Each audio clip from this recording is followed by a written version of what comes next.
Marekani imeanzisha mashambulizi ya anga dhidi ya waasi wa Houthi nchini Yemen, na Rais Donald Trump amesema hayo ni maamuzi ya nguvu, akitaja sababu ya mashambulizi ya kundi hilo la waasi dhidi ya meli katika Bahari Nyekundu.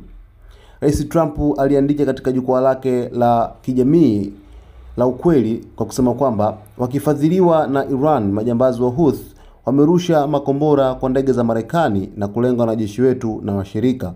Trump aliongeza kwa kusema kwamba uharamia, vurugu na ugaidi wao umegharimu mabilioni ya dola na kuweka maisha katika hatari. Wizara ya Afya inayoongozwa na Houthi ilisema takribani watu 31 waliuawa na wengine 101 walijeruhiwa katika mgomo huo. Kundi hilo ambalo lilianza kulenga meli kujibu vita vya Israel na Hamas huko Gaza lilisema vikosi vyake vitajibu mashambulizi ya Marekani. Waasi wa Houthi waliripoti msururu wa mlipuko Jumamosi jioni huko Sanaa na katika mkoa wa kaskazini wa Saada, ngome ya waasi kwenye mpaka wa Saudi Arabia. Kundi la waasi linaloungwa mkono na Iran ambalo linaichukulia Israel kuwa adui yake linadhibiti Sanaa na kaskazini magharibi mwa Yemen, lakini sio serikali ya nchi hiyo inayotambulika kimataifa.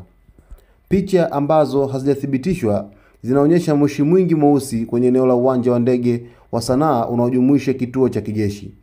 Katika taarifa, Wahouthi walilaumu Marekani na Uingereza kwa uvamizi mbaya unaolenga maeneo ya makazi katika mji mkuu wa Yemen, Sanaa. Uingereza haikushiriki katika mashambulizi ya Jumamosi dhidi ya Wahouthi, lakini ilitoa msaada wa kawaida kwa kuongeza mafuta kwa Marekani. Mashambulizi haya, Trump alisema, hayatavumiliwa. Aliongeza, tutatumia nguvu nyingi za kuua hadi tuwe tumefikia lengo letu. Waziri wa mambo ya nje ya Iran, Abbas Araghchi, alisema serikali ya Marekani haina mamlaka au biashara kulazimisha sera ya kigeni ya Iran. Kukomesha uungwaji mkono kwa mauaji ya kimbali na ugaidi wa Israel, alichapisha kwenye X siku ya Jumapili, acha mauaji ya watu wa Yemen. Wahouthi wamesema wanaunga mkono wa Palestina katika vita kati ya Israel na Hamas huko Gaza, na wamedai mara nyingi kwa uongo kwamba wanalenga meli zenye uhusiano na Israel, Marekani au Uingereza pekee. Hatua hii ya Rais Donald Trump inakuja kufuatia hatua ya Wahouthi wa Yemen kushambulia meli za Israel katika Bahari Nyekundu, ambazo ndiyo chanzo kikubwa cha nchi ya Marekani kuishambulia Yemen kupitia kundi la Wahouthi.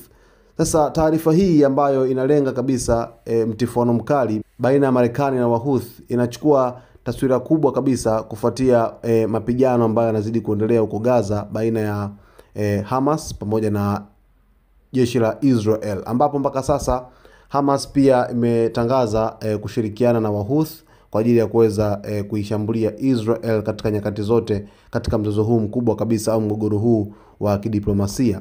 Mtazamaji wa Zone Media, jiunge nasi kwa taarifa zijazo, na hii ni Zone Media.